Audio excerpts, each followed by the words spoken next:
Estamos aqui, boa tarde a todos, estamos aqui para mais um encontro, a nossa segunda mesa da primeira jornada psicanalítica da nossa escola aqui no Rio de Janeiro, do Centro de Estudos Psicanalíticos aqui no Rio de Janeiro, que tem o tema Masculinos e Femininos, a Clínica dos Novos Paradigmas. É um prazer imenso, nessa segunda rodada, ter duas pessoas que são dois amigos muito queridos, gente com quem eu já dialogo há alguns anos, né? No caso do Valdemir, já há algumas décadas, que a gente já dialoga nessa nossa trajetória. O tema desse momento, nós iremos de 13h30 até as 15 horas. Tá? O tema é a escuta do masculino na clínica psicanalítica. E aí eu trago o psicanalista Valdemir Júnior, que vai estar falando sobre masculinidade e paternidade negra, a importância da educação familiar na luta antirracista, e a psicanalista Célia Penso, que vai estar falando sobre o declínio da autoridade paterna e seus reflexos na sociedade contemporânea. Célia Maria Penso de Carvalho, pós-graduada em psicanálise, mestra em psicanálise com especialização em saúde mental pela FATECBA, né? Doutora em psicanálise na contemporaneidade pela Faculdade Erich Fromm, coordenadora da Academia de Psicanálise em Madureira, né? Atua no estado do Rio de Janeiro e tem um programa todas as terças e quintas-feiras na rádio também sobre a psicanálise. Depois ela vai estar falando isso melhor, que a gente agora está gravando. Agora é a Vera. Valdemir é um amigo com quem eu já dialogo há algumas décadas, né? É psicólogo. Quando eu conheci, era um psicólogo da Gestalt, né? E aí tem esse problema de você encontrar psicanálise, se você ama ou você odeia, não dá para ficar indiferente, né? Hoje ele é psicanalista, mestrando no programa de pós-graduação em Educação, Cultura e Comunicação da UERJ, onde pesquisa o comportamento suicida em adolescentes negras. É membro do grupo de pesquisa de História da Educação do Negro na Educação Brasileira, com o projeto Guarda-Chuva, Velhos Sujeitos, Novos Problemas, Negro na História da Educação, ali na FEPEF, né, na UERJ, especializando em gestão de saúde mental, psicólogo e coordenador no Programa de Saúde na Escola em Guapimirim, diretor do CAPS, do CAPS-AD de Belford Roxo, o Centro de Atenção Psicossocial, Álcool e Outras Drogas, atua no estado do Rio de Janeiro. É um prazer imenso ter vocês dois hoje aqui comigo nessa mesa. É um prazer ter todos vocês nessa nossa jornada psicanalítica. Com a palavra, o Valdemir, iniciando, fazendo a abertura. Boa tarde para todas, todos, todas. Jairo, tem quanto tempo? Nem sei, cara. Se contar, a gente revela na cidade. Não. Quanto tempo de fala eu tenho? Você tem uns 35 minutos, Rodrigo. Tudo bem. 35 minutos. Para mim é um prazer também. Gostaria de agradecer ao meu amigo de longa data, Jairo Carioca, psicanalista. Nós temos... a gente faz uma brincadeira com esses títulos que as pessoas gostam de colar em nós. Eu fico brincando com ele, chamando ele de Doutor Jairo Carioca, como as pessoas às vezes falam. Só atualizar um pouquinho aí esse meu percurso. Eu fui convidado para assumir o CAPS do município de Guapimirim, onde estou atualmente coordenando, e também estou como chefe de divisão no município de Belford Roxo, na nova estruturação recente, que agora o setor da saúde, chamado saúde mental, no município de Belford Roxo, graças ao trabalho engenhoso aí do Paulo Patrocínio, que é psicólogo e meu coordenador. Atualmente é uma secretaria executiva em saúde mental e eu tenho muita honra de participar dessa equipe. Hoje pela manhã, inclusive, estávamos dialogando com a unidade do CAPS 2. Quem não sabe, o CAPS 2 é o Centro de Atenção Psicossocial, é uma das modalidades de CAPS, e falando justamente sobre o avanço dos serviços. Esse tema que nós estamos trazendo aqui hoje, ele é parte de um capítulo do livro que o Jairo é o coordenador e eu sou um dos coautores, junto com outros ilustres coautores, como, por exemplo, a Célia. Tenho o prazer de ladear esses profissionais aí de excelência nesse projeto que é um projeto que está muito bom e que o lançamento será semana que vem, inclusive dia 23. Já estão todas, todos e todas convidados. Essa questão de adaptar nosso vocabulário para as novas realidades é importante valorizar por conta da psicanálise e tem a ver com a questão do avanço do feminismo negro no Brasil. E meu pensamento ele é permeado por muitas feministas negras e eu gostaria de dividir um pouco disso aqui com vocês hoje. Esse tema, masculinidade e paternidade negra, a importância da educação familiar na luta antirracista, ele é um tema que fala do nosso dia a dia, das nossas relações familiares e que é cotidiano para nós. Assim como o racismo ele é cotidiano, a luta antirracista também deve ser. Silvio de Almeida vai trazer uma ampliação do conceito de racismo estrutural e quando ele desenvolve esse tema, ele fala de maneira muito interessante como que o racismo está estruturado na sociedade, ou como a sociedade se estrutura a partir do racismo. Para pensarmos nessa questão, nós precisamos dar alguns passos atrás na história e olhar para a Europa, saindo para invadir territórios pelo mundo inteiro, porque até na hora de ensinar sobre história, e falávamos isso em uma das aulas da UERJ nesta semana, que o professor que tem a consciência racial e tem a compreensão sobre o que foi o processo histórico no Brasil, precisa, às vezes, garantir na fala, que é onde esse simbólico é transmitido, os termos corretos, porque não houve um descobrimento do Brasil, houve invasão do Brasil, né? Por um povo que nomeou-se como sendo o padrão para a humanidade. O homem branco, europeu e heterossexual. Então, esse cuidado de garantir esse direito na fala precisa ser tido por nós. E é muito curioso porque há diversos estudos e pesquisas, tanto na área da psicologia, sociologia, na área das artes, psicanálise, sem sombra de dúvidas, apesar de que por muito tempo, a própria psicanálise fica afastada desse debate relacionado à África e à subjetividade dos africanos, o que é também criticado por Frantz Fanon, né? Então, é importante que seja pensado um processo. O psicanalista ele olha essa questão, né? Para onde esse sintoma, seja ele individual ou social, está apontando. No caso do racismo no Brasil, nós precisamos olhar para a Europa, mas precisamos olhar também para o que eu vou nomear aqui como um trauma no social aqui no Brasil. Veja, nós vivemos muito mais da metade da nossa história, de 1532 até 1888, um processo profundo onde o sujeito negro não era sujeito. E aí eu entro para falar de um conceito que Grada Quilomba traz no seu livro Memórias da Plantação. Não sei por que a palavra memória, plantação, foi traduzida como plantação para o português, porque ela está se referindo ao regime de plantation. Então, mas ela traz essa questão da memória da plantação, onde ela fala a respeito do sofrimento da população negra, que é o assunto que me interessa. E quando falo a respeito de paternidade negra, eu estou falando justamente de maneiras de prevenir o sofrimento e o adoecimento emocional ou mental ou psíquico, não sei qual termo você prefere utilizar, da população negra. É um cuidado que nós, independente de sermos profissionais de saúde, psicólogos, psicanalistas, como sujeitos humanos, com a nossa empatia, podemos trabalhar no nosso dia a dia com diversas populações. Meu foco aqui, como disse, é a população negra. Esse trauma a que me refiro diz respeito à história do nosso país, que nunca olhou com seriedade e profundidade para a questão racial.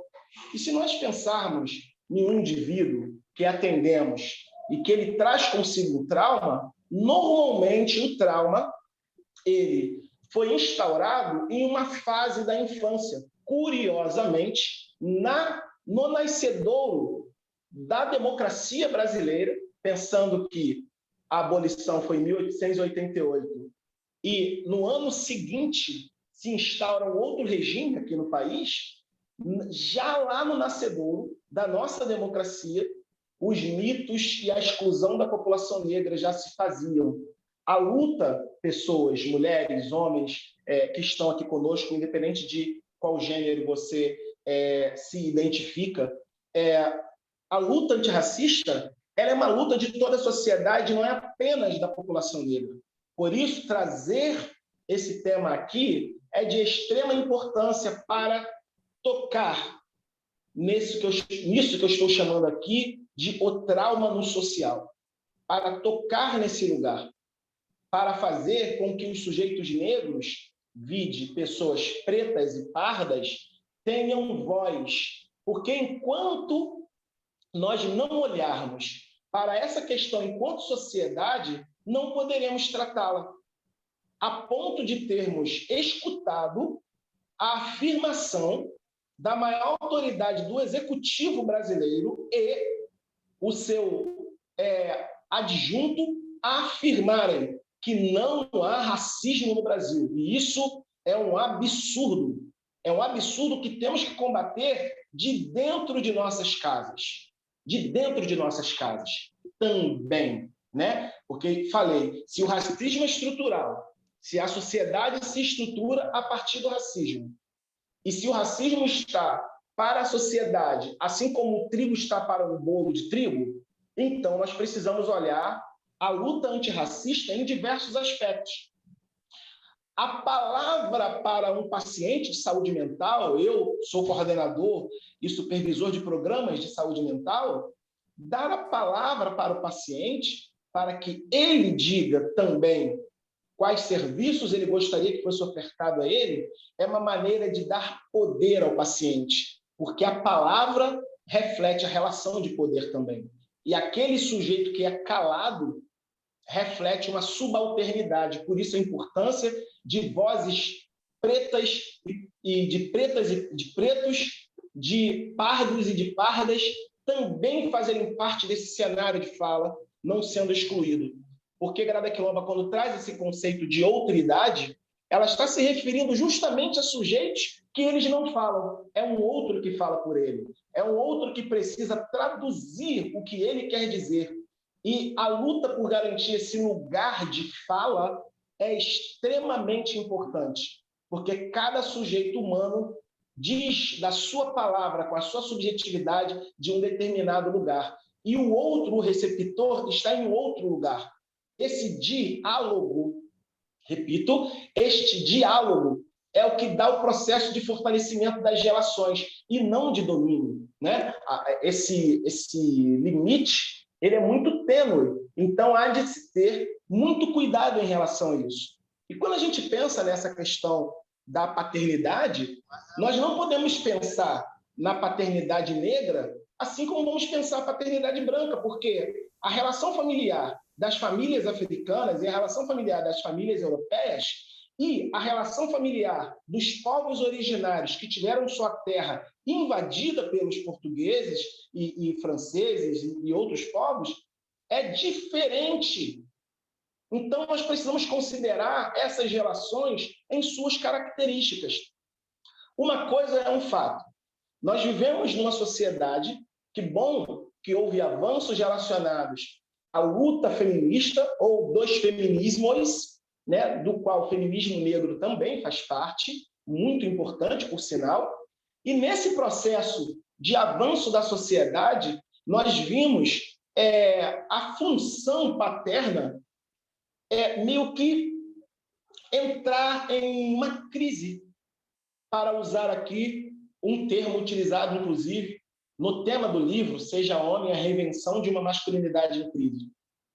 Neste sentido, há de se dialogar sobre a função paterna, e aí cabe dizer que a função paterna nem sempre é exercida por um homem, é uma função, não é uma pessoa.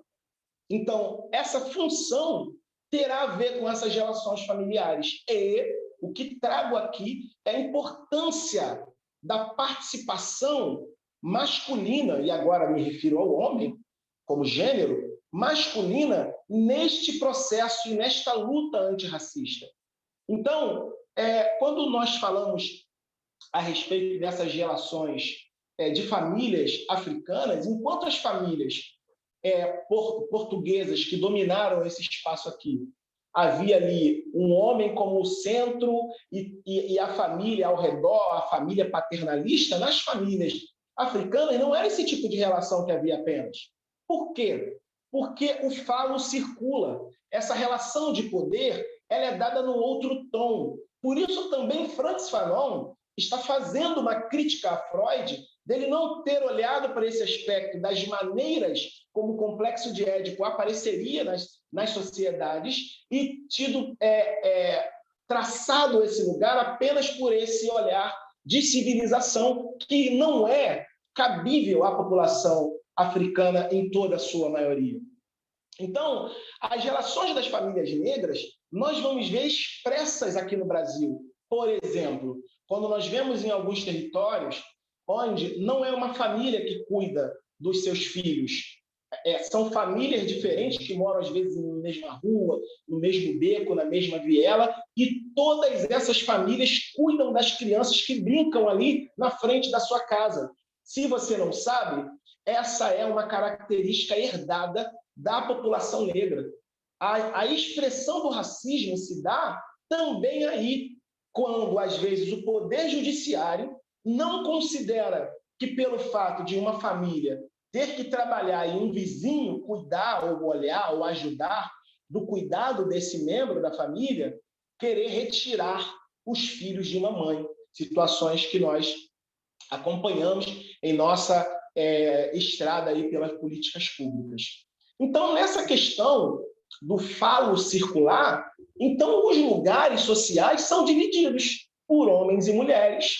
E a questão do cuidado com a casa, com o espaço externo ao lar, ele é também dividido entre homens e mulheres. É algo que parece muito óbvio dizer que homens devem lavar louça, cuidar da casa, deixar a casa arrumada, preparar comida para quando a esposa chegar do trabalho poder se alimentar, mas ainda, infelizmente, se faz necessário esse tipo de fala que parece muito óbvia, mas não é, né? Daí eu vou trazer aqui daqui a pouco o termo estranho que Freud usa em um dos seus trabalhos para dialogar conosco.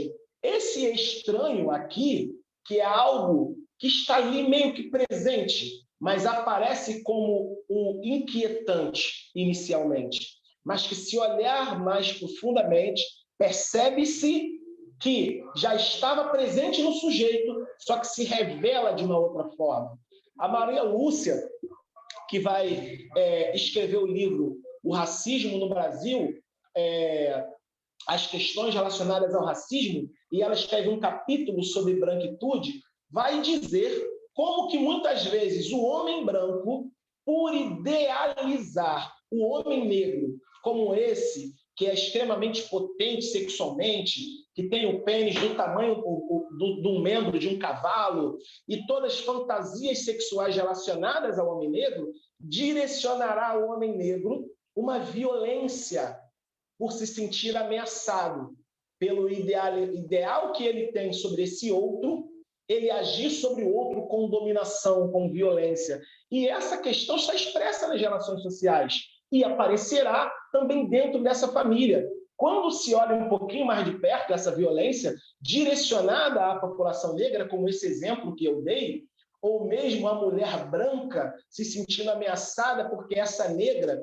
que é olhada como aquela que é o objeto de desejo, pode ameaçar sua família, precisa ser analisado de perto. E também por esse lugar, que é a função paterna. Que é a função paterna? Discutir essas questões com crianças, adolescentes, adultos, em nossas famílias, é imprescindível. Meninas que são fruto de relações interraciais, cabe a esses pais explicarem para elas também sobre suas origens étnicas, sobre as relações familiares múltiplas que nós temos no Brasil. Então, cabe a nós uma pergunta, já tentando caminhar para o final, porque eu já vi que já quase estou perto do meu tempo, se questionar sobre como trabalhar, então, essas questões para participar da luta antirracista no ambiente familiar. Como fazer, então, com isso? O que fazer com isso, Valdemir? O que fazer com isso, Célia, Jairo? O que fazer com isso, o movimento negro? Bem, temos muitos exemplos. Vou falar um exemplo na beleza. Por muito tempo, houve algum avanço, um exemplo que eu vou dar de tranças, o cabelo da mulher ser mais aceito na sociedade, né? As pessoas acham que só existe um tipo de cabelo, por exemplo. Até que você começa a se descobrir negro, porque o negro, ele não nasce negro. O negro, ele se torna um negro. Ele precisa descobrir, assim como a mulher, numa sociedade machista, precisa se descobrir mulher, se descobrir mulher e construir-se enquanto mulher, a pessoa negra também, em um ambiente onde o padrão é a branquitude, para que ele lute contra o processo de ele se embranquecer, se tornar uma pessoa branca sem ser. Por isso eu citei aqui Francis Fanon, e o livro que ele escreve, que eu estava citando, é justamente Pele Negra, Máscaras Brancas. É justamente esse livro. Então, ele precisa ir se descobrindo negro e se tornando negro.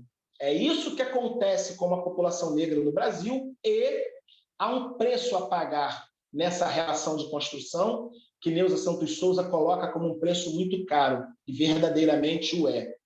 As pessoas que vivem o que Horaci Nogueira chama de preconceito de marca, que é o preconceito baseado em nossos traços fenotípicos, sabem bem o preço que elas pagam para ir se tornando negra numa sociedade racista. Mas como trabalhar essa questão no âmbito familiar? Se as pessoas consideram, por exemplo, o nariz do negro feio, se as pessoas acham que o feio, né, ou esse a quem pode se dirigir ódio, esse outro que não será objeto de amor, e isso traz marcas na subjetividade profunda de pessoas, níveis de sofrimentos, que até o tema da minha pesquisa, que pode levar mulheres e homens negros e negras ao comportamento suicida, num nível extremo de sofrimento que se provoca. Então, essa estereotipia, essa classificação precisa ser trabalhada no âmbito familiar. Não existe um tipo só de cabelo. Tem vários tipos de cabelo. E a população negra tem um tipo específico de cabelo, que não é um cabelo como o da mulher branca. Isso é óbvio, Valdemir. Será? Por que você acha que existiu Enê? Por que você acha que, durante muito tempo, mulheres negras alisavam o seu cabelo e não o utilizavam e trabalhavam eles como ele é? Mas, graças à luta também do movimento negro, nós podemos ver hoje uma melhora, ainda que pequena, mas já significativa em relação ao anterior. Quando nós falamos, por exemplo, da mulher preta, né? Não a mulher parda, a morena, como se diz, mas a mulher preta, porque, inclusive, tem pesquisas que apontam sobre isso. A mulher preta sendo colocada apenas nesse lugar para trabalhar, a mulher parda, a morena, que é objeto de desejo, que tem várias simbologias, e a branca para casar. Então, essas relações precisam ser olhadas no âmbito familiar, ensinando nossas filhas e filhos sobre sua beleza, que é deles e é única. Esse é um ponto. Se você é uma mulher que tem um cabelo tipo A, tipo B, tipo 1, tipo 2, e a sua filha ela tem um cabelo crespo, não diz para ela, por exemplo, esse teu cabelo está todo para o alto, porque reforça um cabelo que é de uma característica específica, como se ele não fosse aceitável. Vai prender esse troço, coisas que acontecem no âmbito familiar, e isso é a expressão do racismo. Um outro aspecto sobre os homens também ensinando meninos e meninas com brinquedos que baseiem a relação de poder sendo dividida. Estávamos no Grupo Gaia, do qual faço parte também, num projeto de um movimento social que vem fazendo mudanças significativas, e tenho muito orgulho de ser um dos cofundadores, e temos aqui a Andréa Couto, temos aqui a Vanielle, que está participando também, a doutora Lucimar, que também será uma das palestrantes, também está, agora é uma Gaia também conosco. Então, nós estamos falando justamente sobre isso. Quando uma família dá para uma menina uma boneca e dá para um menino um patinete. Olha que coisa absurda. Como assim, Valdemir? Que absurdo tem presente ali? Porque você está apontando para a menina que o lugar dela é com cuidado com a criança e com a casa. Mas o menino não, ele está livre. Patinete, ele anda para um lado, para o outro, faz manobras. Por que não jogo de tabuleiro? Por que não 2 patinetes? Por que não os meninos também participarem das brincadeiras com bonecas? Porque é brincando com boneca na infância que na vida adulta, e aí vem os homens machistas, Jairo Carioca, dizer ignorantemente, mas se meu filho brincar de boneca, ele vai virar gay. Não depende. Não depende dele brincar ou não de boneca a orientação sexual dele, pai, mãe. E essa construção está em outro lugar. Por que muitos homens têm dificuldade de se relacionar com seus filhos? Porque eles nunca pegaram um brinquedo dessa natureza quando eram crianças.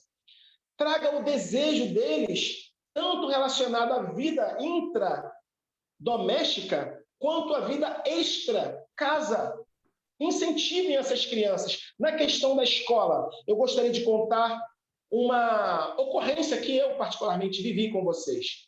Eu peguei os cadernos dos meus filhos, Jairo, Andréa, Célia, pessoas aqui participando, e eu percebi que na capa dos livros não haviam crianças negras.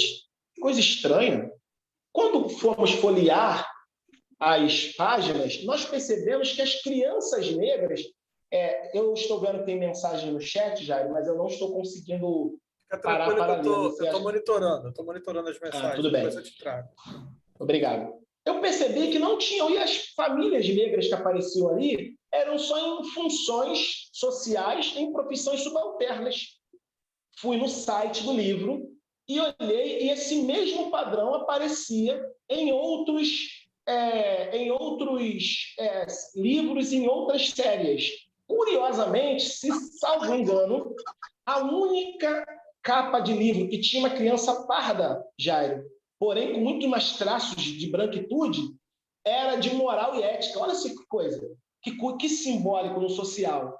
Como pai negro, fiz contato com a escola, fiz contato com a editora, falei com o lugar central da editora e perguntei. Deixa eu perguntar para vocês, por que a miscigenação, por que a variedade de raças e grupos étnicos e sociais não aparece no livro de vocês, sendo vocês uma instituição da educação? Isso é muito estranho. Vejam, pessoas, o racismo é estrutural. A luta antirracista se dá dia após dia, no dia a dia. E reclamei veementemente, disse que abriria uma reclamação mais formal com setores superiores, mas eles disseram, olha, pai, nós te daremos respostas, espere. Esse ano, ele passou para a série seguinte e eles reformularam as capas dos livros. Essa reclamação não foi só minha, porque eu dividi com outras pessoas negras, porque o negro tem na nossa história a marca de uma coisa chamada quilombo. Então, se você é uma pessoa negra, se você também não é negro, junte-se a um quilombo. Aquilombe-se para assumir esse lugar na luta antirracista. Mas o que tem a ver? A capa de um livro só ter pessoas brancas, porque reforça esse lugar do padrão, do que é o aceitável, do que é amável, do que pode estar em destaque. E sempre o negro como coadjuvante, como esse cenário que não é um protagonista. Por isso, na hora de dar brinquedos e livros para os seus filhos, Valorizem livros como, por exemplo, o livro Amora, do Emicida, né? Não estou recebendo um centavo por fazer esse tipo de propaganda aqui. É um livro maravilhoso. Tem um outro livro, que eu esqueci o nome do autor agora, que se chama O Pequeno Príncipe Preto. Povoe a mente dos seus filhos e filhas com a mentalidade das 5 galinhas de Angola. Conte para eles histórias sobre a população, sobre as populações, os príncipes e princesas africanos, para que ele olhe esses heróis e possa ter um ideal de eu que não é o Superman. Um homem branco de cabelo liso com uma capa, um extraterrestre para o negro. Vou repetir. O Superman para o negro é um extraterrestre, mas que quando ele entra na Terra, o sistema solar está todo a favor dele para ele se tornar o mais poderoso dos homens. Contemos para ele sobre o Wakanda e o Pantera Negra. Conte para ele sobre o Falcão Negro. Compre um Falcão Negro para dar de presente para ele, que ele vai se olhar naquele boneco e vai se inspirar também. Diga para sua filha sobre como o cabelo dela é bonito do jeito que ele é. Porque o pai, homens, conclamo vocês, homens, a formação do desejo da sua filha será também influenciado pela sua participação. Diga para ela, oh, meu amor, como o seu cabelo é lindo, como o seu narizinho é bonito. Porque dentro da família também há um viés racista muitas vezes. E tire tempo para brincar com seus filhos e filhas, para que eles saibam o lugar de prazer de estar com esses pais. Livros, como, por exemplo, Minha Mãe é Negra, Sim, o livro que conta a história de uma professora que escreveu, deu um trabalho para os alunos para pintarem sua mãe. E disse para eles, ouçam, pais, eu sou pesquisador na área da educação, ouçam, pinte a sua mãe da cor de pele. Gente, qual é a cor de pele? Porque uma vez meu filho trouxe isso para mim, ele falou, pai, porque a professora falou que isso aqui é a cor de pele.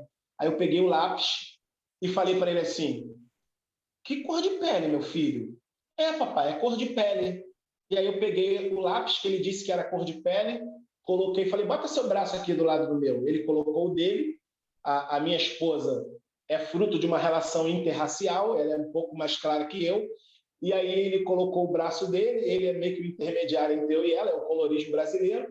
Eu coloquei o lápis no meio, eu falei, isso aqui é pele? Isso é pele, meu filho? Ele disse, papai.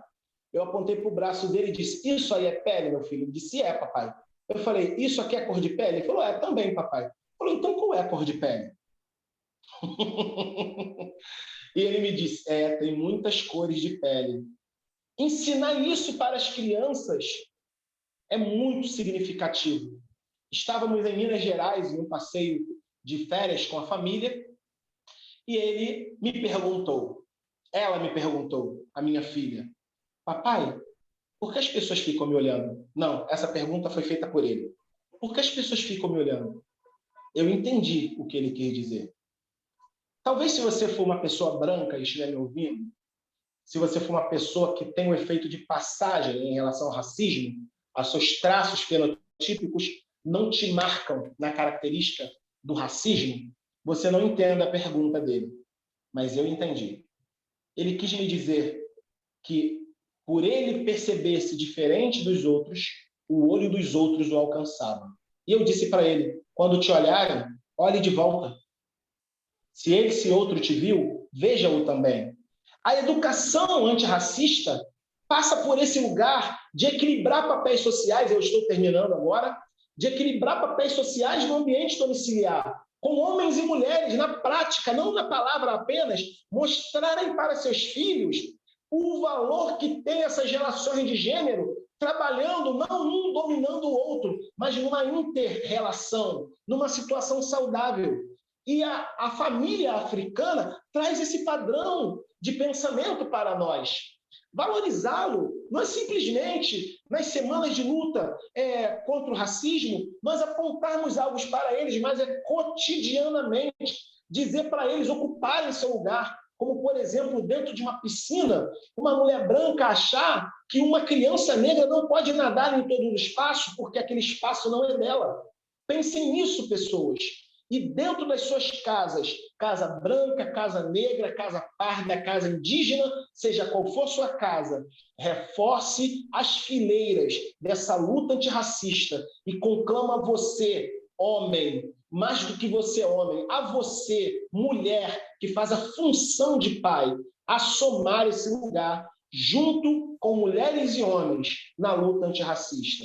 E que essa resistência siga conosco para que a outra geração possa se beneficiar daquilo que nós estamos nos beneficiando. Para terminar, agradecendo aqui ao Jairo e a todas e todos e todes, eu vou dizer que quando sento numa cadeira do mestrado da UERJ, eu não olho para mim. Muitos outros alunos, como eu, têm a mesma experiência de ser a primeira pessoa de muitas gerações a sentarem numa cadeira de mestrado de uma universidade. E quando faço esse lugar, quem está ali comigo não é o Valdemir apenas, é a Cândida, é o Sebastião, são meus avós, meus tios, meus tataravós, todos esses negros e negras que fizeram sua história e me trouxeram a sua vida para que a minha vida pudesse ser representada ali. Então, a nossa responsabilidade é muito grande de deixar um legado para que aquele que vier depois possa continuar esse trabalho. Obrigado, Jairo Carioca, obrigado a todos que participaram e estamos aí para continuar essa luta. E outra coisa, né? É importante também aí o samba. Porque o samba é negro, né? Exatamente, as artes, a música. O samba é negro. E aí me lembro do abraço negro, do sorriso negro. O samba é negro. Você estava falando sobre a questão do super-herói, e isso é uma coisa muito interessante, o universo geek, né? A gente discute bastante isso, essa coisa do universo geek. Eu me lembrei aqui do Lanterna Verde, né? Que é o... Você tem aí o Lanterna, que é o quarto Lanterna, que é o Lanterna Negro. E ele é o único Lanterna, né? O John Stewart, me lembrei do nome dele agora, John Stewart. Ele é o único Lanterna que não usa máscara. Inclusive, quem captou ele foi o Hal Jordan, né? Que é o Lanterna, é o primeiro, mais famoso. E aí, quando dá a máscara para ele, falou assim: não, eu não tenho que esconder o meu rosto. Eu não quero esconder o meu rosto. E é interessante porque de toda a tropa dos Lanternas, é o único Lanterna que não esconde o rosto e é negro. É o John Stewart. É muito interessante essa coisa da identificação. Valdemir, é um prazer imenso ter você aqui falando. Gente, o Valdemir não vai poder ficar até o fim, né, por conta das atividades. Inclusive, ele está agora no CAPS, a dele Belfort Roxo, da qual ele é o coordenador. Eu queria que dê uma pergunta aqui, dentre várias, se você puder depois responder no chat, eu fico agradecido a você. Mas tem uma aqui que eu gostaria que você comentasse agora, que é da Cláudia, sobre o uso da palavra negro ou preto. Qual seria a palavra correta? Qual o conceito? Eu queria que você falasse disso aí antes da gente passar para a Célia. Pergunta maravilhosa. Se nós formos ver a formação da população negra no Brasil, os estudiosos já constataram, e aí vou citar aqui Virginia Bicudo, a primeira psicanalista brasileira, é uma mulher negra. Esse título tentam dar a outra pessoa que começou a ler sobre psicanálise antes, só que ela foi a primeira pessoa brasileira a deitar no divã para fazer análise didática e se tornou psicanalista aqui no Brasil.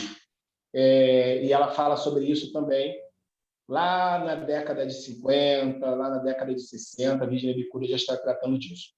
Desde essas épocas, o projeto Unesco, que veio constatar a falácia de que havia total harmonia aqui no Brasil, a democracia racial entre pessoas negras e outras raças, mas a formação brasileira fica provada que a pessoa parda ela vem dessa origem e sofre as mesmas questões relacionadas ao preto. Então, por isso, quando falamos população negra, estamos falando de todo o colorismo brasileiro relacionado a essa miscigenação.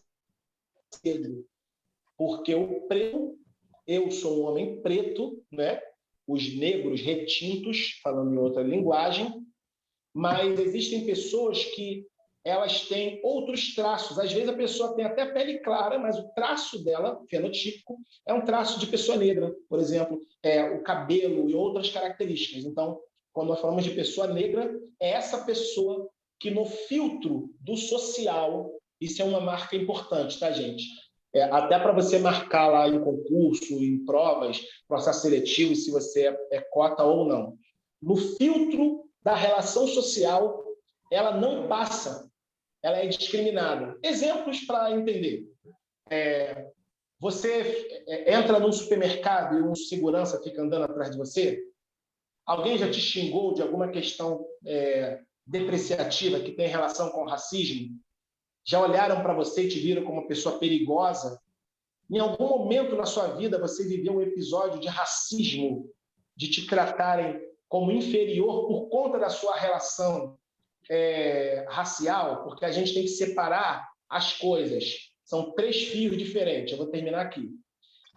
A relação de gênero, onde aparece a discriminação, a relação de classe, onde aparece a discriminação, e a relação racial, onde aparece a discriminação. Não podemos misturar essas coisas. Elas são entrelaçadas, mas são coisas diferentes. Eu espero que, em poucas palavras, tenha conseguido responder sobre esse filtro social, onde o negro é barrado numa festa, por exemplo, né?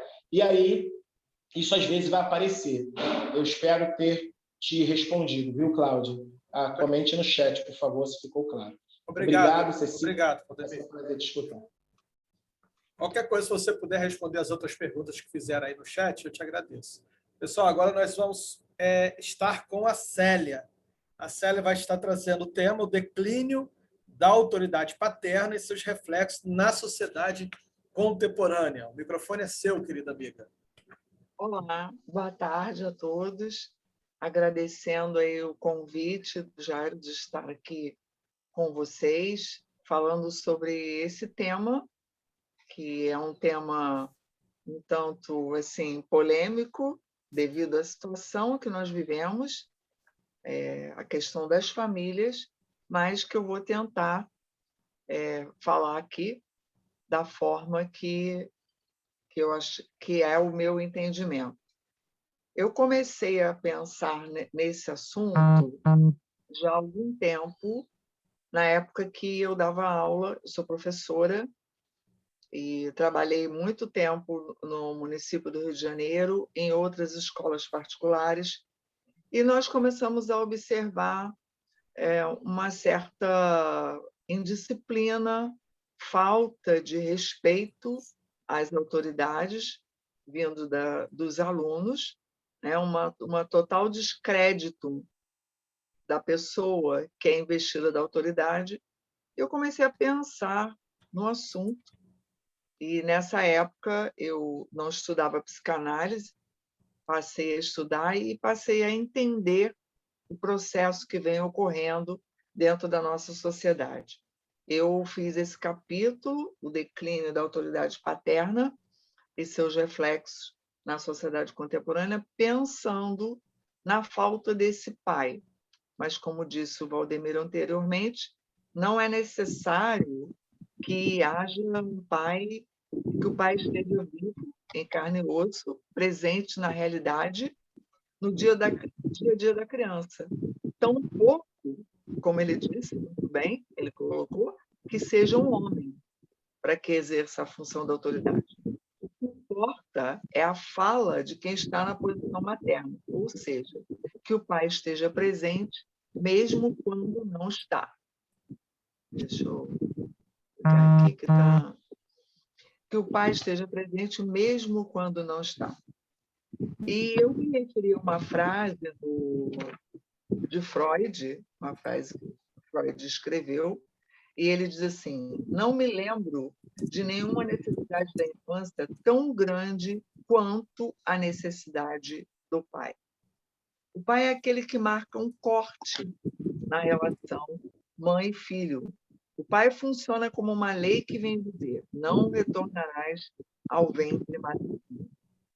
Entretanto, essa atitude paterna, ela só é possível quando a mãe dá lugar a esse homem. quando ela dá importância à sua palavra, quando ambos, mãe e filho, aceitam o pai como autoridade. E o que nós temos visto nas nossas famílias, as famílias vêm sofrendo muitas modificações, né? Todos podem observar dentro da sociedade que aquela família patriarcal, onde o pai chegava e era a autoridade máxima, ela não existe mais. Nós podemos observar isso.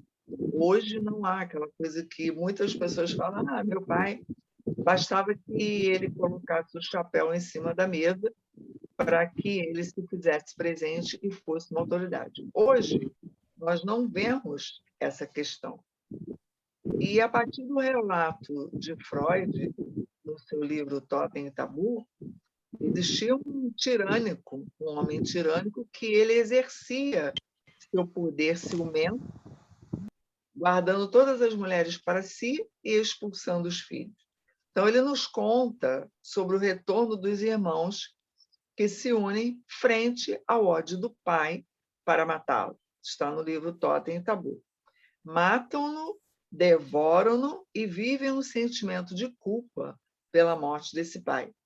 Esse sentimento de culpa se torna mais forte e, na tentativa de anular o ato, proíbem a morte do totem e instar o pai como uma figura simbólica que pode ser a raiz da organização social.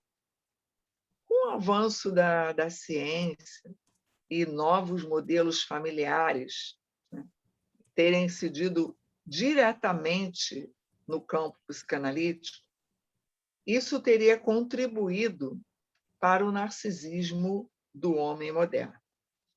E o pai humilhado é o que mais se evidencia dentro dessas famílias.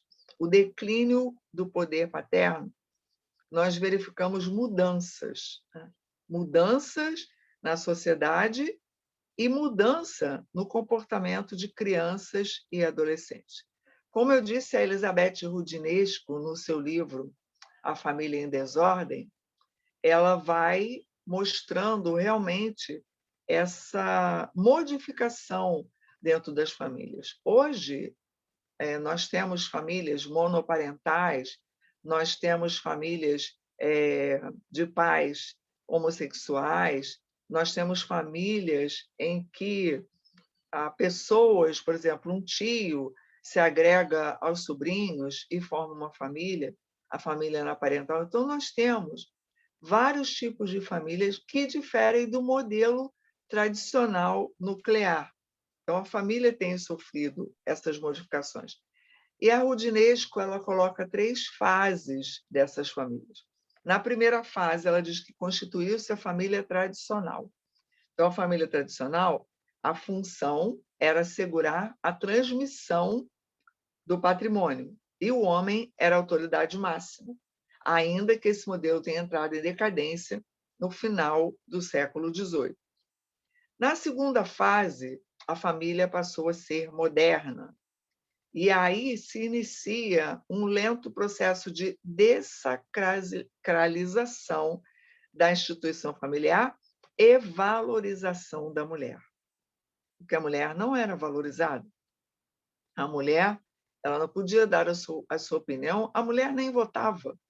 Então, a mulher é somente para procriar. Então, quando houve nessa segunda fase a valorização da mulher, o poder patriarcal absoluto, ele inicia sua decadência. Então, o Estado, ele entra, já vejam só como esse processo é bem significativo para os dias de hoje. O Estado entra nos lares e começa a substituir aos poucos o poder do homem a fim de obter um maior controle social. O homem, ele deixa de ser absoluto. E aí começam os divórcios, começam as separações consensuais e por aí vai. Então, a vontade do pai e o poder econômico não garantiam mais o casamento. Portanto, essa autoridade do pai perde ainda mais terreno. E na terceira fase, a Elizabeth Roudinesco, ela afirma que, a partir de 1960, constituiu-se a família contemporânea, ou pós-moderna, que une dois indivíduos em busca de uma relação íntima e satisfação sexual, assemelhando-se a uma rede fraterna, sem hierarquia nem autoridade. Nessa fase, então, questiona-se como relacionar o declínio da figura paterna e a necessidade de posicionar a família em uma ordem simbólica, onde os filhos atuais recebem como herança a imagem de um pai mutilado.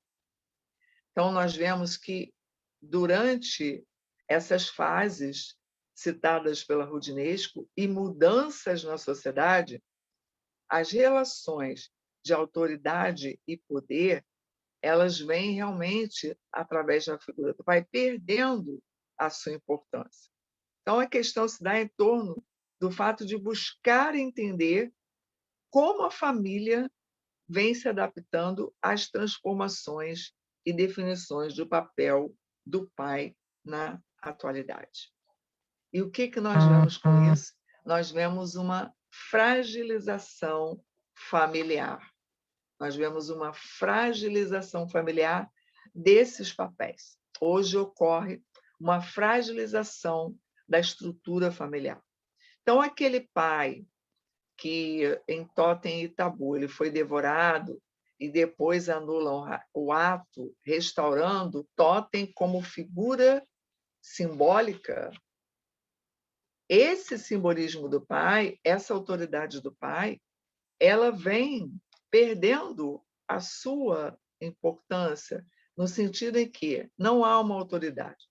Então, hoje, a nossa pergunta é que homem é esse que não é valorizado na família como autoridade e muitas vezes oprimido pela figura feminina da mãe possessiva ou controladora e não teve a presença do pai para ser o exemplo. Então, a criança, ela busca a autoridade do pai. E aí nós vamos entender por que há essa dificuldade que estão tendo para lidar com seus impulsos. A agressividade, ela fica à flor da pele. Desafiam a autoridade. Então, nós tivemos, assim, durante o meu trabalho em escola, várias situações de desafio da autoridade.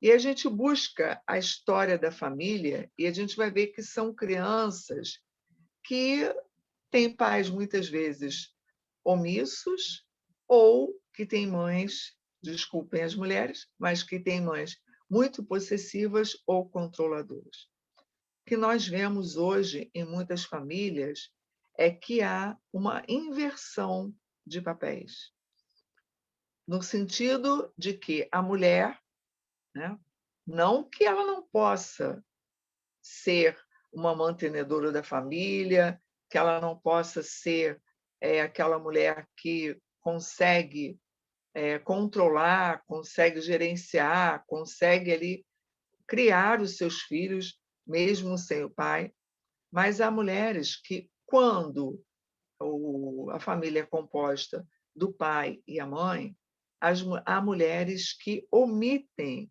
essa autoridade do pai. E quando essas mulheres omitem essa autoridade do pai, é como se elas estivessem dizendo que não há uma autoridade ali, ou a autoridade é muito frágil. Digo autoridade não é a mesma coisa que autoritarismo, tá? Entendam, não é autoridade, não é autoritarismo, é autoridade.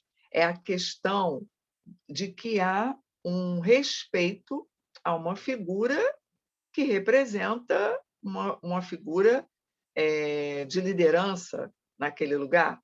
Então, crianças que podem chegar, por exemplo, numa repartição pública, né? Adultos hoje, que chegam numa repartição pública e elas não têm condições de acatar, de respeitar uma autoridade que está ali, investida numa liderança que é reconhecida publicamente.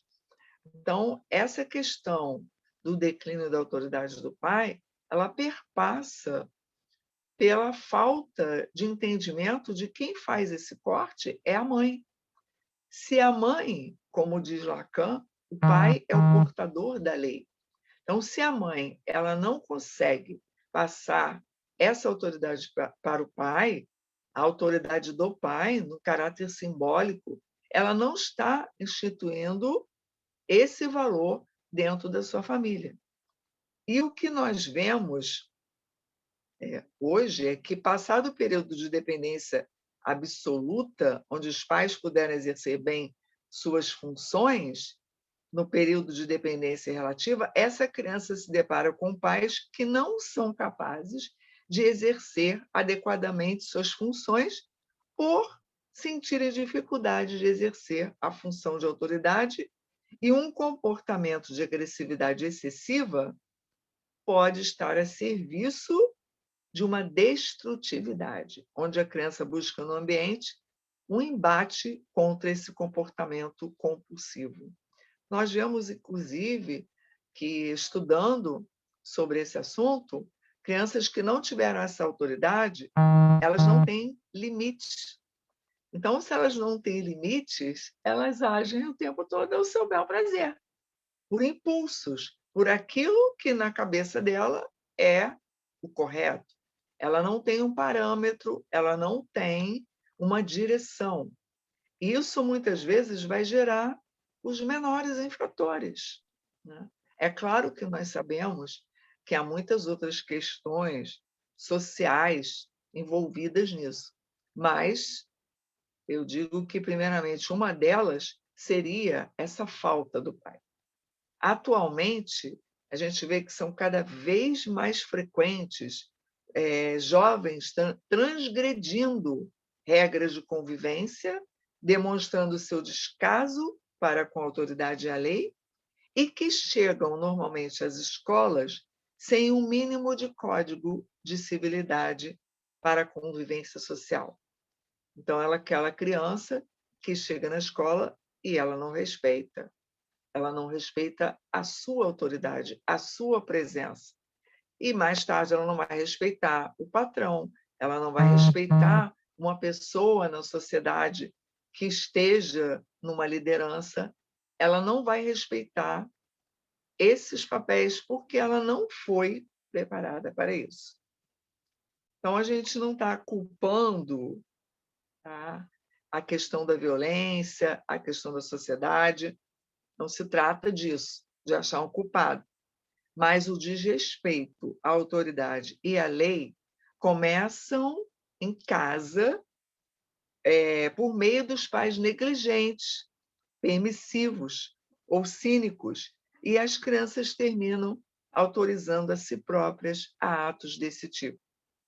Então, os jovens, eles são intolerantes ou transgridem as regras, não necessariamente por maldade, mas sim para testar seus limites. Há um desafio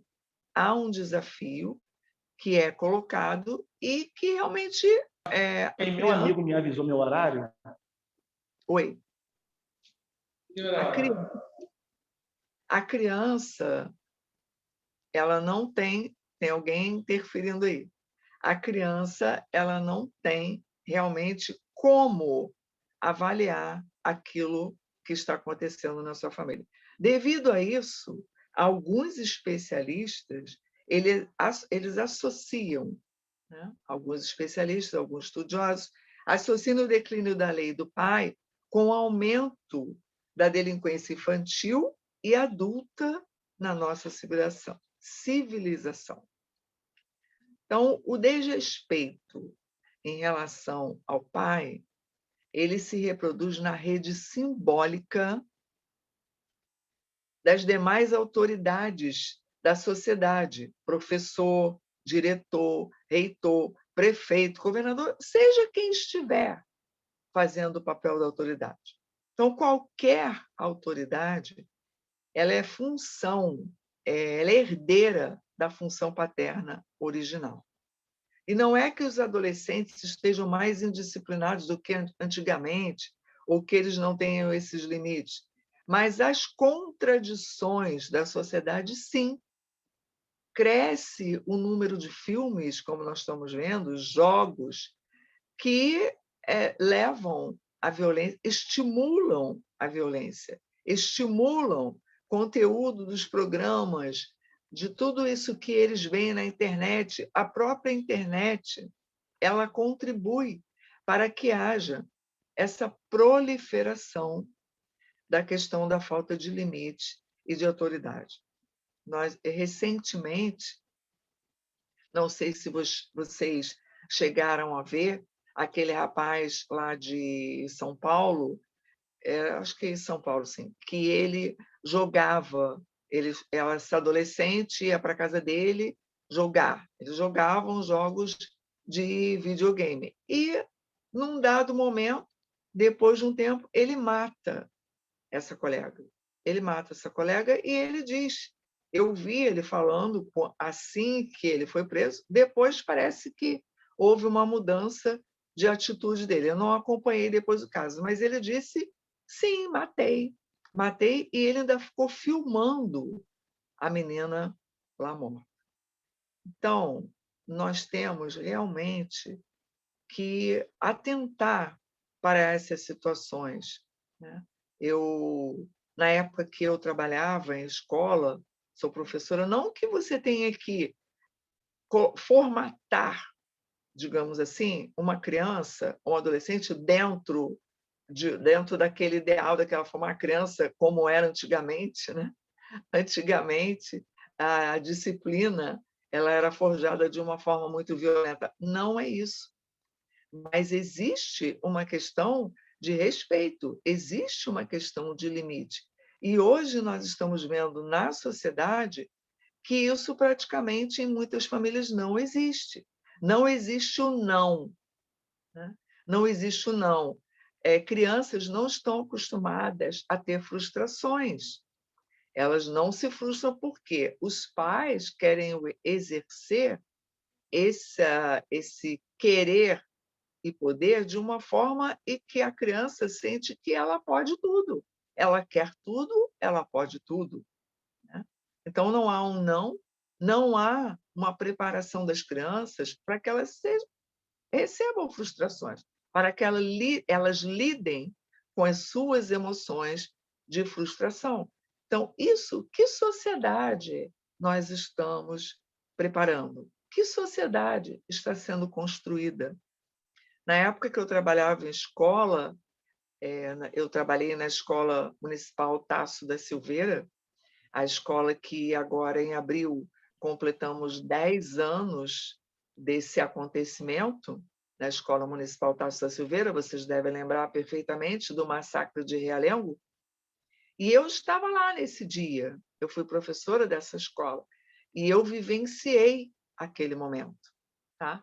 Eu estava me aposentando, eu ia entrar de licença, foi no dia 7 de abril, eu ia entrar de licença no dia 8 de abril, e, de repente, 7h30 da manhã, nós estamos em sala de aula e começamos a ouvir aqueles estouros, aqueles barulhos, e já eram os tiros disparados por aquele rapaz que foi meu aluno, que eu fiquei nessa escola trabalhando 25 anos.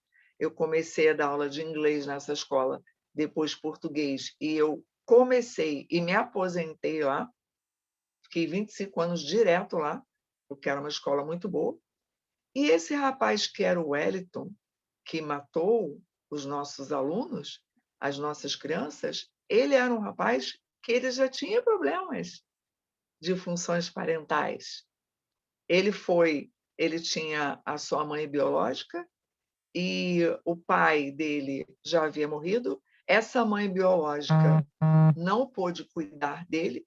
Ele foi cuidado por uma outra mãe, uma outra pessoa, e não houve a presença do pai. É claro que depois de nós sabermos da situação, depois daquele pânico todo, daquela situação horrível, traumática, nós soubemos de outras influências que estavam atuando na vida daquele menino. Mas aquele rapaz, ele foi criado sem a presença do pai e sem a autoridade do pai. Então, eu pergunto para todos nós: como será a sociedade do futuro cuja família passou a conviver com o desaparecimento onipotencial do pai?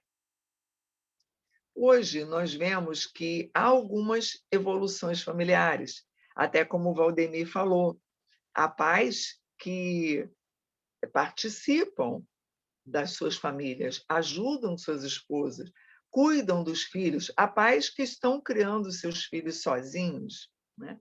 Ao contrário, há pais que abandonam seus filhos, mas também há mulheres que abandonam seus filhos. Então, onde existe hierarquia, pai mandando e a mãe obedecendo, que era esse o perfil das sociedades ou das famílias tradicionais, pai mandando e mãe obedecendo, é possível agora a gente ter uma cooperação e complementação, sobretudo para cuidar dos filhos.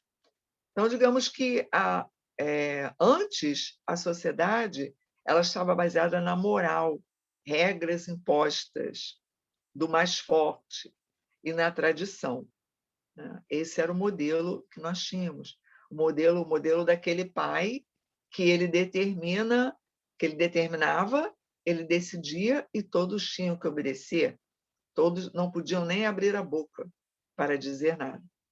Hoje nós defendemos uma sociedade em que o filho, o adolescente, ele se coloca. Há diálogo dentro das famílias, que é muito importante. Esse diálogo precisa ser cultivado. A escuta ativa. Você tem escutado o seu filho? Você tem parado para entender o que ele está passando? E, principalmente em face dessa pandemia, o que ele está passando, crianças estão sofrendo isolamento, distanciamento. E como vai ser isso? Que sociedade nós teremos daqui a 10, 20 anos? Que reflexos vamos ver dessa falta da presença até para a questão de morte que nós estamos vendo ultimamente? Estou com um programa na Rádio Web Minha Esperança, falando abertamente, que hoje até foi o programa, né? E semana que vem nós teremos outro assunto, mas hoje o programa falou sobre os órfãos da Covid. Como será o futuro dessas crianças, anos daqui para frente, passando por esse tipo de situação que nós estamos vivendo?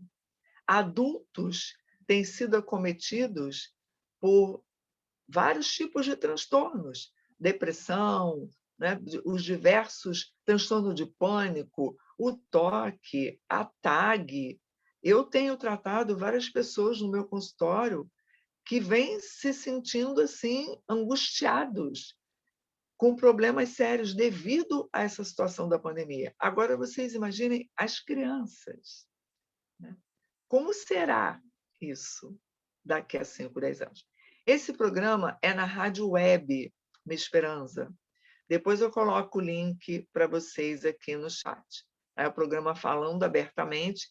Ele será terças e quintas, de 14 às 15 horas. Há vários outros programas nessa rádio que vocês podem acessar. Todos eles estão voltados para a psicanálise, para assuntos da mídia, para diversos tipos de público, para idosos, para jovens, para crianças, para adolescentes. Então, é uma rádio que tem trazido uma contribuição para a sociedade.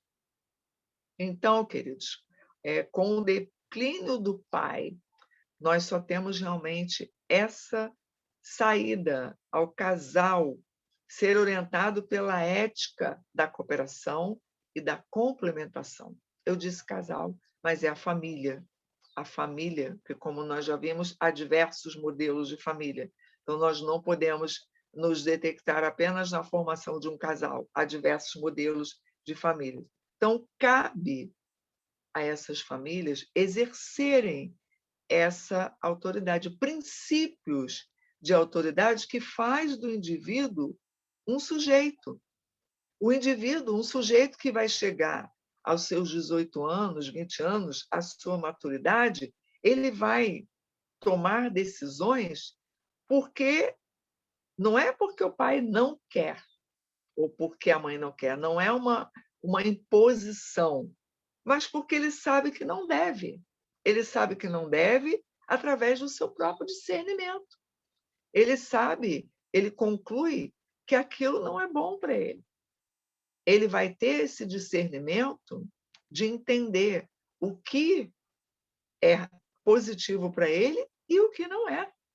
Atitudes que ele vai ter na sua vida adulta que estão baseadas nessa construção, essa construção da autoridade, a construção do respeito, a construção dos papéis que nós exercemos na sociedade. Então, embora a nossa sociedade ainda seja, vamos dizer, o poder masculino ainda se impõe, né? Ainda é muito forte, como diz o Jair, a sociedade falocrática, as mulheres estão se colocando também de uma forma a exercer a autoridade.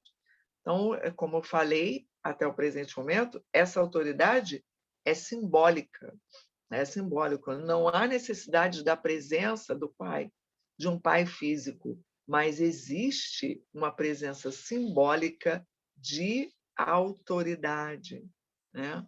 Então, nunca é demais a gente destacar isso. O que importa, que eu coloquei aqui, é a fala de quem está na posição materna, ou seja, que o pai esteja presente mesmo quando não está. Então, eu finalizo essa minha fala agradecendo pela oportunidade de estar aqui, essa jornada maravilhosa que o Jairo teve a iniciativa de fazer, e eu acho que a gente ainda vai aproveitar muito, né? Fiquem ligados. Parabéns a vocês que se inscreveram. Os temas estão maravilhosos. E se vocês quiserem me seguir no Instagram, é @doutora Célia Penco. Na verdade, o meu foco é família. E eu trato muito da questão familiar, a questão do desenvolvimento de famílias saudáveis, construção de famílias saudáveis com seus relacionamentos interpessoais construídos na base do amor, do diálogo e do entendimento. Não famílias que se destroem, famílias que ninguém escuta ninguém, famílias que estão sem comunicação, né? Eu acho isso um paradoxo muito grande, e eu falo isso na era que nós temos mais recursos de comunicação. O que nós percebemos é que as famílias se distanciam cada vez mais. Dentro de uma casa, o filho está num quarto com o celular, o pai está na sala com o outro, e a mãe também, muitas vezes, está aí, e outras situações, né? Então, não há comunicação, não há diálogo, não há a presença do pai. Então, os adolescentes, jovens adolescentes, estão cada vez mais perdidos nesse mundo, porque o pai que eles escolheram é a internet, são as redes sociais. Esse é o pai. E aí é um pai que nós não podemos confiar plenamente, tá? Eu agradeço a minha oportunidade. Se tiver alguma pergunta, o Jairo pode passar. Célia, que coisa potente, que fala potente essa sua fala, a do Valdemir também. Tem algumas considerações, sim, aqui que gostaria de fazer. Eu achei interessante quando você trouxe a questão do conflito, né? A questão da família na atualidade. E eu me lembrei do Claude Lévi-Strauss, quando ele fala que a família, né, era aquela família constituída pelo pai, mãe, filhos, né, quase sempre na origem do casamento, filhos nascidos de uma esposa, né, de um marido, dentro de um contexto de casamento. Aí o Jacques Alain Miller, ele fala que na atualidade esse modelo está escasso. Aí o Jacques Alain Miller vai dizer assim: a família de hoje tem a sua origem no mal entendido, no não encontro, na decepção, no abuso sexual ou no crime. Sim. É formado pelo nome do pai e desejo da mãe e os objetos há. E é unido por um segredo, por um não dito sobre o gozo do pai e o gozo da mãe. Então, essa é a família da atualidade. A proposta da nossa jornada é falar exatamente disso que a Célia, Valdemir, Poliana, todos os outros estão falando, que é o quê? A gente está lidando com novas subjetivações. A gente está lidando com novas psicopatologias, novos modelos. Né? Então, é importante o psicanalista estar também atuado e atuante sobre essas novas modificações. O próprio Lacan vai dizer que renuncia à psicanálise se o psicanalista que não souber fazer uma leitura correta de seu tempo. E aí, Célia, você trouxe... como é que é interessante essas jornadas, né, Célia? Eu já te conheço já há algum tempo, já te conheço já há alguns anos, mas eu não sabia que você tinha sido professora na escola de Realengo, porque eu fui uma das pessoas que, na época, trabalhava no SASE de Realengo, você conhece muito bem ali, e fui uma das pessoas que socorreram os adolescentes e as crianças ali. E olha que isso já fazem anos. Eu nem sabia que você era professora daquele ambiente, né? Muito próximo ali da escola de Realengo. Aconteceu em 2001. Foi em 2001. Eu nem sabia. 2011. 2011, né? Isso, 2011. A gente já dialoga esse tempo todo. Eu não sabia disso, que a gente teve esse encontro naquele lugar ali de tragédia, né? Querido, olha só, eu anotei aqui uma pergunta que alguém me mandou pelo WhatsApp. Eu não sei se é uma pergunta ou se é uma colocação, que ela diz o seguinte: temos na atualidade outros aspectos da psicopatologia, como a ênfase que se desloca da patologia dos conflitos, que é quando você falou sobre os pais, né, os filhos de antigamente, que tinham pais extremamente autoritaristas e perversos, né? Então, ela coloca aqui, a gente tem uma família que se desloca da patologia do conflito, favorecida por uma sociedade repressiva, para uma patologia dos laços, dos limites e da dependência, facilitada por uma sociedade liberal. Isso se impõe como desafio aos psicanalistas da contemporaneidade. Foi o que a pessoa me mandou, né, referente à sua fala. E aí eu queria que você falasse um pouquinho, então, dentro disso, sobre esses adolescentes limítrofes. Nós temos pessoas aqui que trabalham, inclusive, no CREDEC, né, no DEGASE, que é um ambiente que trabalha com esses adolescentes, né, que são adolescentes que estão ali no limite da lei, né, bordejando o limite da lei.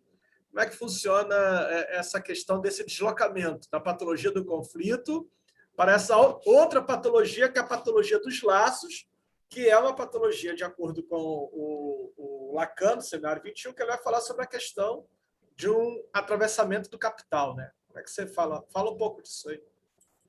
Sim, a gente vê essa, vamos dizer, essa passagem, né, digamos assim, usando o termo, de que esses jovens, como eu comentei antes, essa questão de jovens delinquentes, de jovens transgressores, de jovens que vivem nesse limite, na verdade, no meu entendimento, eles procuram o pai. Eles não têm esse pai e, na verdade, eles procuram o pai. E o pai, nessa procura pelo pai, o pai passa a ser o traficante, passa a ser um elemento marginal, alguém que consegue levá-los para um outro caminho, alguém que os tira desse ambiente do autoritarismo e mostra um mundo de facilidades, né? Um mundo de facilidades que, em princípio, parece a eles que é o mundo das delícias, né? O mundo dos prazeres, aquilo que eles podem usufruir de uma certa forma fácil, né? No entendimento deles fácil, e o que se torna também um modelo de rebeldia. Não, eu tenho que me rebelar contra esse padrão de autoritarismo exercido ou não. Então, essa posição que eles adotam ou que eles se colocam é numa questão até de se revoltar, né? Se revoltar contra aquela situação, contra aquela estrutura e mostrar que são capazes de fazer algo ou não. Esse é o meu entendimento. Isso é bom falar. Tem mais uma fala aqui, que é o seguinte: no seminário 4, a relação de objeto, Lacan retoma a questão freudiana por excelência. O que é um pai? E diz que fazer essa pergunta é diferente de ser um pai ou de ascender à posição paterna, e que se para o homem o acesso a essa posição é uma busca, então ninguém jamais o foi. Eu vou desligar. Tem alguém que está com áudio aí que está atrapalhando a gente. Então, essa questão de o homem ter acesso a essa posição é uma busca. Como é que fica também isso, né, dentro aliando até aquilo que o Valdemir tinha falado, né? Que é a questão Sim. do pai hoje, né? Eu estava ouvindo o Valdemir falando desse pai hoje que troca a fralda do bebê, desse pai hoje que está na cozinha, fazendo a comida, porque a esposa vai chegar do trabalho, então ele quer. Como é que fica essa, né? Essa fala, junto com aquela outra que a gente sempre discute, que é a questão da dominação masculina. Né? Como é que o pai se encaixa nesse outro modelo que não é de uma masculinidade hegemônica? Sim, eu entendo que até a própria, vamos dizer, construção, né, desses novos modelos familiares, ela tem trazido esse assunto para as famílias, ela tem trazido. Né? Então, a gente pode colocar um pai hoje, não aquele pai distanciado, né? Aquele pai tradicional que afetivamente distante dos filhos. Hoje, nós vemos um pai mais próximo dos filhos, mais cooperativo, mais participante, porque a sociedade, ela mesma na sua construção familiar, ela vem se modificando. As próprias mulheres, ele falou muito, muito bem, por que não deixar seus filhos brincar com bonecas? Eu achei muito importante o Valdemir falar isso. Por que não deixar os filhos brincar com bonecas? Por que não ensinar os filhos? Eu acho que isso começa a partir da mãe. Né? A partir da mãe. E como a mulher, você fala assim, que a mulher tem galgado posições, né? Nunca antes alcançadas, ela está assim, determinando aí, cavando cada vez mais o seu espaço. Por que mulheres que são mães não educar esses filhos ou não trazer para esses filhos uma experiência feminina? Né? Porque, como a gente fala sempre, não é pai e mãe, é função paterna e função materna. E nem sempre a função materna é exercida pela mãe e a função paterna é exercida pelo pai. Perfeito, Sara, perfeito. E é interessante, é importante falar isso, né, da questão do declínio da função paterna na vida social, porque quando a gente fala isso, a gente está aqui enunciando, né, uma maneira de falar de todas as mudanças que estão ocorrendo aí na contemporaneidade. E aí, Célia, talvez está aí o desafio, né, de que, na atualidade, a gente precisa reconfigurar os nossos laços sociais. Então, está aí o desafio de fazer laços. Né? O desafio de fazer isso. O desafio de fazer laços. E um laço que tenha em comum o afeto. Né? O laço afetivo. O laço né? afetivo. E aí, esse desafio, então, é o desafio de Lacan. Né? Cada um deve inventar o seu outro. Exatamente. Pessoal, foi um prazer. Célia, olha, foi um prazer imenso ter você aqui conosco. Tá? Também adorei. Foi um prazer imenso. Sexta-feira que vem nós estamos lançando o nosso livro. A Célia tem. Esse é um dos capítulos do livro. Seja Homem, Reconstrução de uma Masculinidade em Crise. A Célia Valdemir, é um livro que eu tenho o prazer de ser organizador, e nós estaremos, então, na próxima sexta-feira. Gente, foi um prazer imenso estar com cada um de vocês. Nós já estamos caminhando para o final e ainda tem gente com áudio ligado. Meu Deus! Ô, falta de função paterna aqui.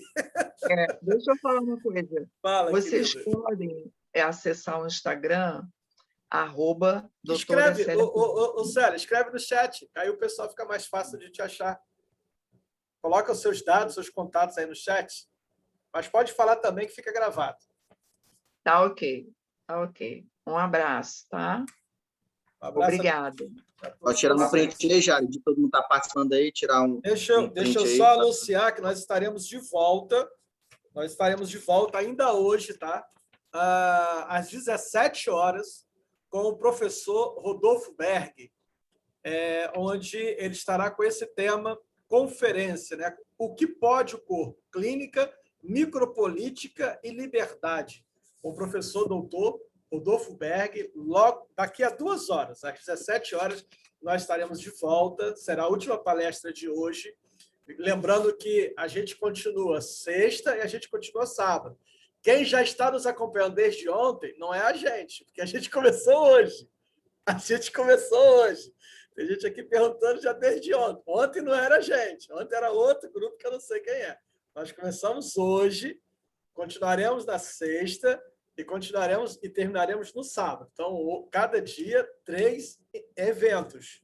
Hoje nós tivemos pela manhã com a Poliana e eu fazendo a abertura. Agora à tarde, Valdemir e Célia. E à noite se encerra às 17 horas com o professor Dr. Rodolfo Berg. Amanhã a mesma coisa. Um evento de manhã, outra à tarde. E a gente encerra, então, com o conferencista. Foi um prazer estar com cada um de vocês. Fiquem tranquilos que a plataforma está monitorando a presença de cada um. É a partir da presença de cada um que a plataforma vai liberar o certificado.